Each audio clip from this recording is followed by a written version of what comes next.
Hello guys, दृष्टि IAS के in news programme में आपका स्वागत है और मैं हूं हिमांशु। गाइस, आज हम यहां पर जो टॉपिक डिस्कस करने वाले हैं वो हाइड्रोजन फ्यूल और उससे संबंधित एनर्जी बनाने को लेकर के है। तो जब हमारे देश में हाइड्रोजन ऊर्जा पर, हाइड्रोजन के जरिए ऊर्जा उत्पादन पर बहुत लंबे समय से बातचीत चल ही रही थी, लेकिन हाल ही में सरकार के आए फैसले के बाद ये खबरों में फिर से वापस आ गया है। तो देखेंगे आज की हमारी न्यूज़ क्या है और पूरे डिस्कशन में आज हम हाइड्रोजन फ्यूल पर बात करने वाले हैं टॉपिक में। तो आज की जो हमारी न्यूज़ है वो द इंडियन एक्सप्रेस से ली गई है और न्यूज़ में कहा गया है the pros and cons of hydrogen as an alternative fuel, यानी हाइड्रोजन ईंधन को एक वैकल्पिक ऊर्जा के स्रोत के रूप में उसके लाभ और हानियों के बारे में डिस्कस किया गया है। जैसा कि आप सब जानते हैं कि इस बार के जो बजट भाषण था उसमें वित्त मंत्री श्रीमती निर्मला सीतारमण जी ने हाइड्रोजन ऊर्जा से संबंधित एक नेशनल मिशन के तौर पर इसको अपनाए जाने के लिए बात कही थी। इस वजह से ये वापस से खबरों में आ गया है और डिस्कशन का मुद्दा बन गया है। गाइस, जैसा कि आप सब जानते हैं कि यूपीएससी में नवीन एवं नवीकरणीय ऊर्जा से संबंधित टॉपिक्स हमेशा परीक्षाओं में पूछे जाते हैं। यूपीएससी या फिर अन्य और भी कई एग्जाम्स हो सकते हैं ऐसे स्टेट के। तो चूंकि ये यूपीएससी में मेंस के स्तर पर पेपर 3 से रिलेट करता है और अपने आप में बहुत इंपॉर्टेंट टॉपिक है, तो अब जब हाइड्रोजन ऊर्जा की बात हमने अन्य ऊर्जा संसाधनों के अलावा वैकल्पिक ईंधन के रूप में इसको शामिल किया है तो ये बहुत महत्वपूर्ण हो जाता है। तो गाइज, इसमें हम डिस्कशन जो करने वाले हैं, सबसे पहले यहाँ पर जो बहुत जरूरी है वो है समझना नेशनल हाइड्रोजन एनर्जी मिशन के बारे में। क्योंकि सरकार ने बजट भाषण में इसका जिक्र किया ही है, अपने बजट भाषण में वित्त मंत्री ने, तो ये टॉपिक अपने आप में हाइड्रोजन से रिलेटेड बहुत इंपॉर्टेंट हो जाता है एग्जाम्स के पॉइंट ऑफ व्यू से। इसके अलावा इसमें वैकल्पिक ईंधन के रूप में किस तरीके से हाइड्रोजन का उपयोग किया जाएगा इसके बारे में भी हम बात करेंगे और देखेंगे इलेक्ट्रिक वाहनों से किस तरीके से ये हाइड्रोजन ऊर्जा को हम रिलेट कर सकते हैं या फिर अलग कर सकते हैं। तो इलेक्ट्रिक वाहन और हाइड्रोजन ऊर्जा से चलने वाले वाहनों में हम एक छोटे स्तर पर तुलना भी देखेंगे कि कैसे ये दोनों कितने हद तक समान है या कितने हद तक अलग हो सकते हैं, किसका कितना लाभ है, किससे कितना नुकसान है। बाद में जैसे हाइड्रोजन एनर्जी हमारा टॉपिक है तो हम इस पर अलग से इसके बेनिफिट्स और इससे जुड़े चैलेंजेस को देखेंगे और अंत में रहेगा एक सवाल जो मेंस के स्तर पर आप आंसर लिखने का उसका प्रयास करेंगे। गाइस, आगे बढ़ते हैं टॉपिक में और सबसे पहले समझते हैं कि नेशनल हाइड्रोजन एनर्जी मिशन क्या है। तो जैसा कि अभी हमने डिस्कस किया कि बजट भाषण के दौरान नेशनल हाइड्रोजन एनर्जी मिशन की घोषणा वित्त मंत्री द्वारा की गई थी। इसमें उन्होंने बताया कि भारत 2021-22 में NHEM यानी नेशनल हाइड्रोजन एनर्जी मिशन को लॉन्च करने वाला है और इसके जो उद्देश्य रहेंगे, जाहिर सी बात है कि नवीकरणीय ऊर्जा संसाधन से संबंधित यह पूरा मामला है। तो यह पेट्रोलियम उपयोग, ग्रीन हाउस गैसों के उत्सर्जन और वायु प्रदूषण को कम करने की दिशा में उठाया गया एक कदम है। इसके अलावा इसके जरिए अधिक डाइवर्सिफाई यानी अधिक विविधीकृत कई सारे हमारे पास विकल्प हो सकते हैं ऊर्जा के, अगर हम हाइड्रोजन को भी शामिल करते हैं और अन्य विकल्पों के साथ इसे देखते हैं तो हमारे पास ऊर्जा के स्रोतों का और ज़्यादा उपलब्धता ऊर्जा के स्रोतों की हो जाएगी। इसके अलावा यह कुशल ऊर्जा अवसंरचना में योगदान दे सकता है हाइड्रोजन एनर्जी, यानी कि एफिशिएंट होगा अपने आप में, तो हमारे पास दक्ष ऊर्जा की उपलब्धता होगी। तो ये इस वजह से नेशनल हाइड्रोजन मिशन को लाया है। अब नेशनल हाइड्रोजन मिशन के अंतर्गत किस तरीके से इसे चलाया जाएगा और मिशन में क्या क्या चीज़ें होंगी, तो इसके लिए एक ड्राफ्ट फॉर्म में उन्होंने कहा है मिशन ड्राफ्ट, जो अगले 2-3 महीनों में सरकार तय करेगी, सरकार के जो भी पॉलिसी मेकर्स हैं वो तय करेंगे। इसमें जो मेन फोकस रहने वाला है वो यही कि ग्रीन हाइड्रोजन पर विशेष ध्यान देने के साथ हाइड्रोजन को ऊर्जा स्रोत के रूप में उपयोग करने के लिए एक रोड मैप तैयार किया जाएगा कि किस तरीके से हम हाइड्रोजन ऊर्जा को उपयोग करेंगे, कैसे उसकी उपलब्धता को बढ़ाया जाएगा, कैसे इसको डिस्ट्रीब्यूट किया जाएगा सभी लोगों तक। इसके अलावा भारत की बढ़ती अक्षय ऊर्जा क्षमता के साथ हाइड्रोजन अर्थव्यवस्था की संभावनाओं को इस रोड मैप के अंतर्गत तलाशा जाएगा कि कैसे एक फ्यूल इकोनॉमी में, मतलब कि जैसे फॉसिल फ्यूल्स से संबंधित इस वक्त भारत की अर्थव्यवस्था जुड़ी हुई है, जीवाश्म ईंधनों का, पेट्रोलियम ईंधनों का बहुत ज़्यादा उपयोग किया जाता है। ऐसे में हाइड्रोजन इकोनॉमी जब हम कन्वर्ट करेंगे हाइड्रोजन ऊर्जा के उपयोग के जरिए अपनी अर्थव्यवस्था को, तो ये कैसे लाभकारी हो सकता है। इसके अलावा परिवहन क्षेत्र पर इसका मुख्य फोकस रहने वाला है। क्योंकि इसमें बहुत सारे क्षेत्र शामिल हो सकते हैं, जैसे इस्पात और रसायन और भी बहुत सारे। लेकिन इसका जो मेन फोकस रहेगा वह परिवहन क्षेत्र पर रहने वाला है, क्योंकि परिवहन क्षेत्र अपने आप में ग्रीन हाउस गैसों के उत्सर्जन में 1/3 योगदान देता है। अगर हम बात करें कि किस तरीके से, ऐसे में अगर हमारा फोकस हमें पर्यावरण से कार्बन के उत्सर्जन को कम करना है, ग्रीन हाउस गैसों के उत्सर्जन को रोकना है, तो हमें सबसे पहले परिवहन के स्तर पर शुद्ध ऊर्जा का उपयोग करना शुरू करना होगा। इसके आधार पर यहाँ पर फोकस किया गया है। इसी तरीके से जीवाश्म ईंधन का प्रत्यक्ष प्रतिस्थापन किया जा सकेगा, यानी हमारी जो निर्भरता जीवाश्म ईंधनों पर बहुत ज़्यादा है, तो हाइड्रोजन ऊर्जा के जरिए किस तरीके से उसे हटाया जा सके, या फिर हम हाइड्रोजन ऊर्जा के जरिए कैसे एक नया विकल्प तलाश सकें। और पारंपरिक ईवीज के मुकाबले यानी इलेक्ट्रॉनिक व्हीकल्स के मुकाबले भी इसे अधिक कुशल बताया गया है, यानी कुछ मामलों में ऐसी संभावना है कि इसके लाभ ज़्यादा हो सकते हैं। ठीक है गाइस, तो अब हम बात करते हैं वैकल्पिक ईंधन के रूप में हाइड्रोजन का उपयोग किस तरीके से किया जाना चाहिए या फिर क्यों किया जा सकता है।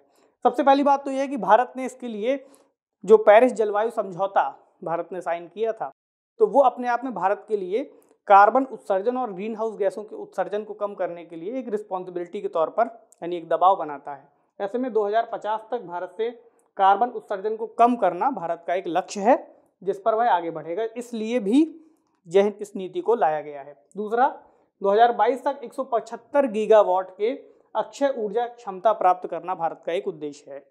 तो 175 गीगावाट तक हम कैसे पहुंचेंगे, इसमें इस ऊर्जा का भी योगदान हो सकता है।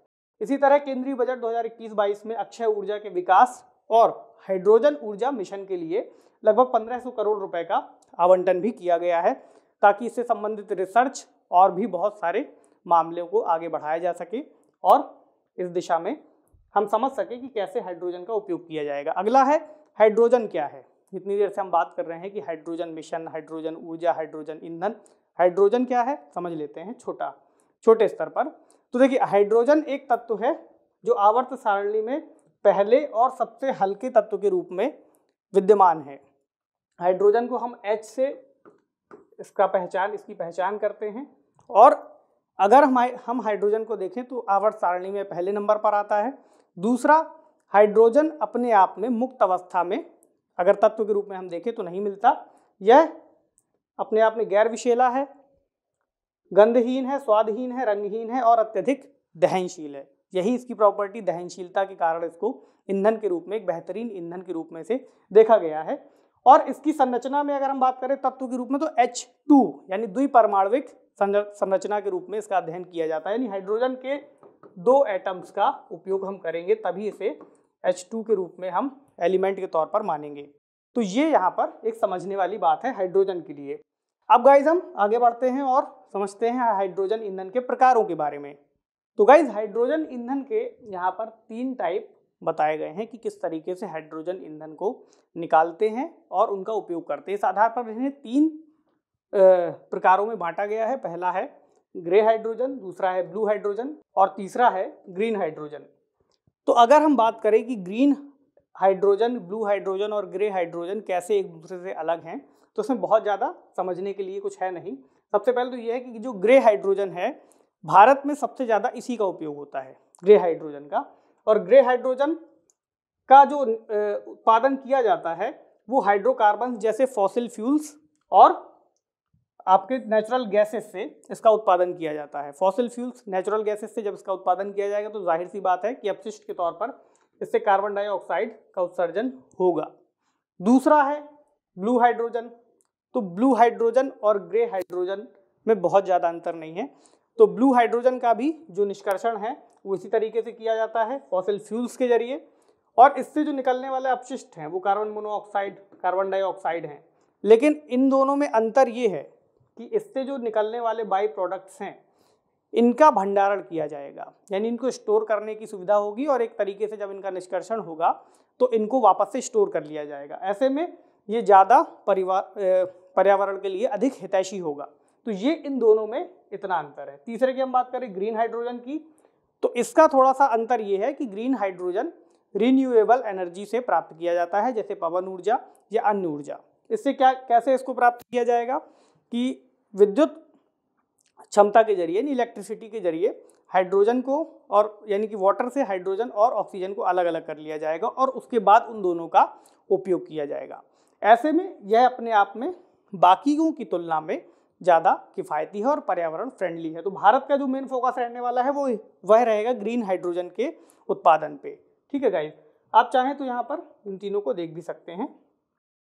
और इसकी खास बात ये भी है कि ग्रीन हाइड्रोजन के जरिए जो बाई प्रोडक्ट निकलता है उसमें केवल H2O यानी वाटर और भाप जलवाष्प निकलती है, क्योंकि पानी से ही उसको उत्पादन उसका पानी से किया जाएगा। ऐसे में चूंकि पानी ही बाई प्रोडक्ट के रूप में प्राप्त होगा तो ये पर्यावरण के लिए अपने आप में बहुत लाभकारी हो सकता है या फिर नुकसानदायक नहीं हो सकता है। तो गाइज अब हम बात करते हैं कि हमने हाइड्रोजन को ही ईंधन के रूप में क्यों लिया।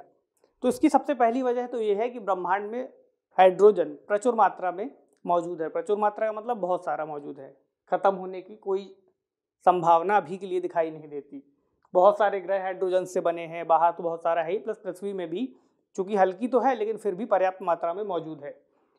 ऊर्जा दक्ष है, यानी कि बहुत ज़्यादा इससे ऊर्जा प्राप्त हो सकती है। दूसरा, हल्की है और पेट्रोल दहन से लगभग 2 से 3 गुना ज़्यादा दक्ष है या फिर किफ़ायती भी है। पेट्रोल से 2-3 गुना ज़्यादा दक्ष है। दक्ष का मतलब जितनी पेट्रोल ईंधन के दहन से ऊर्जा प्राप्त होती है उससे ज़्यादा इससे एक बार में प्राप्त होती है, 2 से 3 गुना। जीवाश्म ईंधन की जगह लेगा अपने आप में, इसलिए हमने इसे चुना है।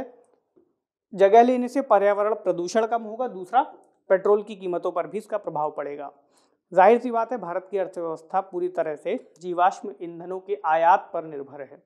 हम बहुत ज़्यादा आयात करते हैं। ऐसे में जब हम हाइड्रोजन ऊर्जा को एक विकल्प के रूप में अपनाना शुरू कर देंगे तो हमें आयात भी कम करना पड़ेगा, जिसका भारत के अंदर पेट्रोल की कीमतों पर प्रभाव पड़ना लाजमी है। दूसरी बात, परिवहन में लोहा और इस्पात एवं रासायनिक क्षेत्रों में भी उपयोगी है। अभी हमने पहले डिस्कस किया, सबसे ज़्यादा इसका उपयोग परिवहन क्षेत्र में किया जाने वाला है।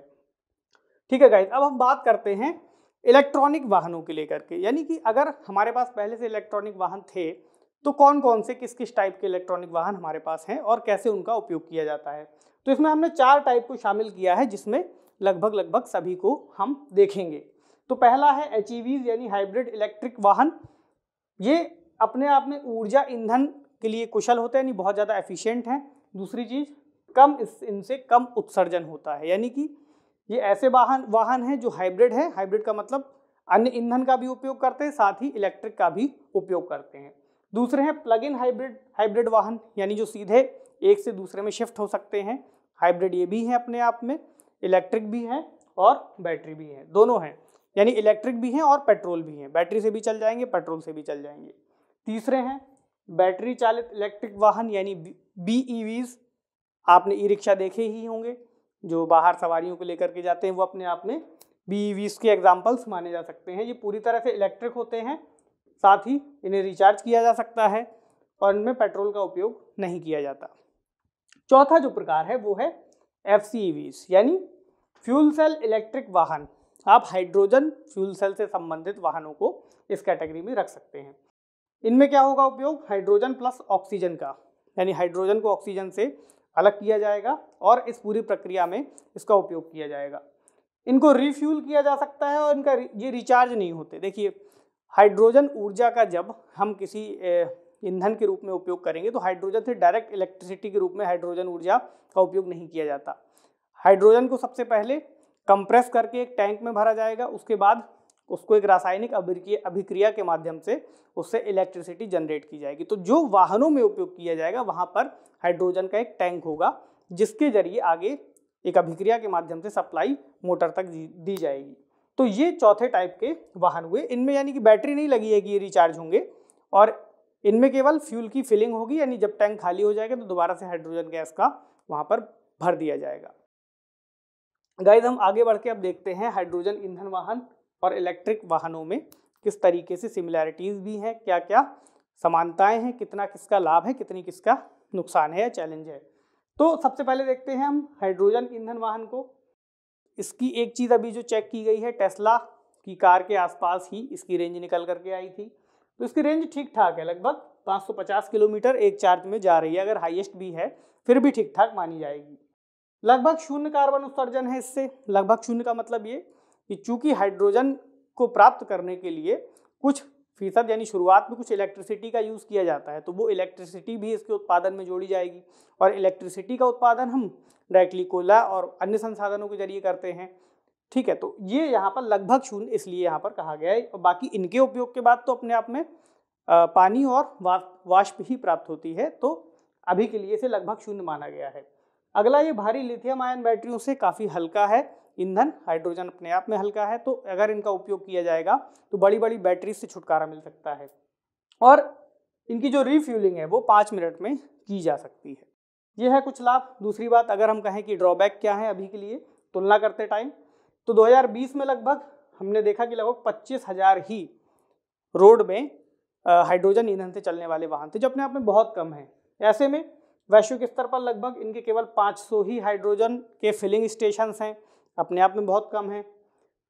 जो तीसरा ड्रॉबैक है इसका, हाइड्रोजन टैंक जो है वो यात्री वाहनों में, यात्रियों के नज़दीक यानी गाड़ियों में नीचे साइड लगा होगा, तो ये अपने आप में एक चैलेंजिंग हो जाता है हाइड्रोजन ईंधन के लिए, क्योंकि हाइड्रोजन अपने आप में बहुत ज़्यादा ज्वलनशील गैस है।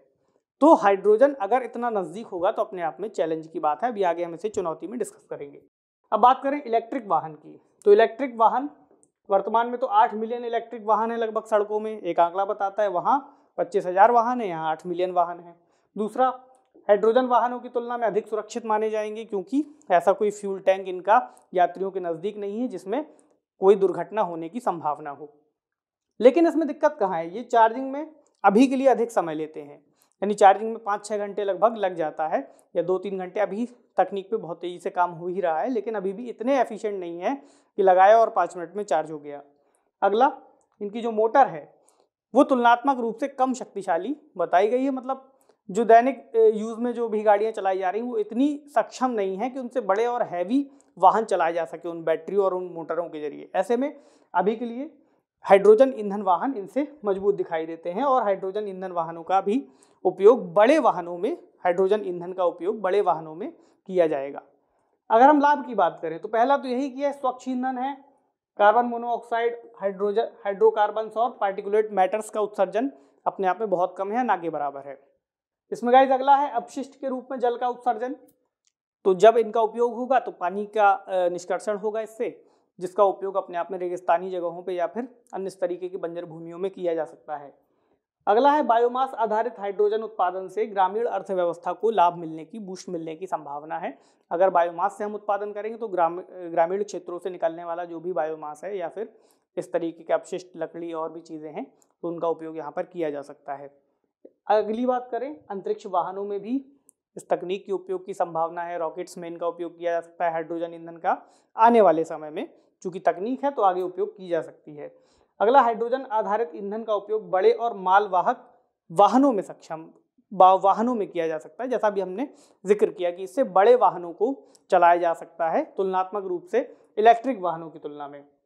तो इलेक्ट्रिक वाहन अभी तक के लिए हल्के वाहनों तक सीमित हैं। अभी के लिए इलेक्ट्रिक जो मोटर है वो हल्के वाहनों में उपयोग की जा रही है, लेकिन हाइड्रोजन ईंधन के जरिए बड़े वाहनों को भी, बड़े मालवाहक वाहन हैं, ट्रक हैं, बड़ी बड़ी शिप्स हैं, इनको चलाया जा सकेगा। तो ये इसका लाभ है। अगर हम बात करें चैलेंजेस क्या हो सकते हैं इसके, तो चैलेंजेस सबसे पहला तो यही कि हाइड्रोजन फ्यूल सेल आधारित जो वाहन हैं वे वर्तमान समय में बहुत महंगे हैं। लगभग 34-35 लाख रुपए में एक गाड़ी की कीमत है। तो ये अपने आप में इलेक्ट्रिक वाहन की तुलना में तो महंगे हैं ही। चूँकि तकनीक है, आने वाले समय में जैसे जैसे इसका उपयोग बढ़ेगा वैसे वैसे कीमत भी कम हो सकती है, लेकिन अभी के लिए स्थिति ये है। इसके अलावा हाइड्रोजन आधारित ईंधन अत्यधिक ज्वलनशील है, अभी हमने जिक्र किया, और उत्पादन, परिवहन और भंडारण के लिए चुनौती है। बहुत तेज़ी से प्रतिक्रिया करता है, तो इसको स्टोर करना, इसको एक जगह से दूसरी जगह पर ले जाना, और इसको अगर हम बात करें भंडारण की, स्टोर की, उत्पादन की और परिवहन की, तो ये चैलेंजिंग हो सकता है बहुत ज़्यादा। इसके अलावा जब ये इतना ज़्यादा चुनौती भरा काम है, ऐसे में इसमें किया जाने वाला निवेश भी अपने आप में रिस्क में फंस सकता है। तो इसमें जब निवेश किया जाएगा तो निवेशक अपने आप में इस चीज़ को देखेगा कि इसका मार्केट कितना बड़ा है या फिर इसकी उपयोगिता कितनी ज़्यादा है। तो उपयोगिता की दृष्टि से तो अभी के लिए कम दिख रहा है, बहुत महंगा है, तकनीक बहुत महंगी है। नुकसान की चांसेस ज़्यादा दिख रहे हैं। अगर निवेश कर दिया, कल के दिन किसी तरीके का कोई दुर्घटना हो गई प्लांट में तो बहुत बड़ा नुकसान हो सकता है।